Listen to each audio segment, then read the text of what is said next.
ഇടുക്കി പുല്ലുപാറയ്ക്ക് സമീപം KSRTC bus കൊക്കയിലേക്ക് മറിഞ്ഞുണ്ടായ അപകടത്തിൽ 3 പേർ മരിച്ചു. മാവേലിക്കര സ്വദേശികളായ അരുൺ ഹരി, രമാമോഹൻ, സംഗീത് എന്നിവരാണ് മരിച്ചതെന്നാണ് വിവരം. ഗുരുതരമായി പരിക്കേറ്റ 2 പേരെ പാലയിലെ സ്വകാര്യ ആശുപത്രിയിലേക്ക് മാറ്റി.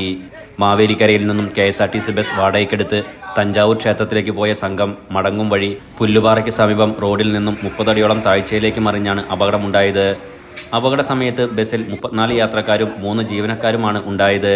മരിച്ചവരുടെ മൃതദേഹങ്ങൾ മുണ്ടക്കയം മെഡിക്കൽ ട്രസ്റ്റ് ആശുപത്രിയിലേക്ക് മാറ്റി.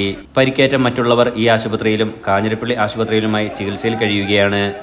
ഇന്ന് രാവിലെ 6:15 അപകടം.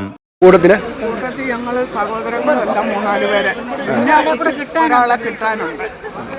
നിങ്ങൾ എവിടുന്ന് കയറിയതാ? ഞങ്ങൾ മാവേലിക്കര ഡിപ്പോ. എങ്ങോട്ട് പോകാനായിരുന്നു? തിരിച്ചു പോകുമോ? അമ്പലത്തിൽ വന്നിട്ട് വെച്ചാ. അപകടത്തിൽ ബസ്സിനടിയിൽപ്പെട്ടവരാണ് മരിച്ചതെന്നാണ് വിവരം.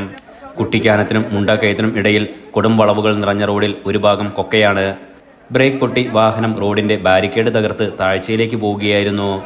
Enlight news, Mundakayam.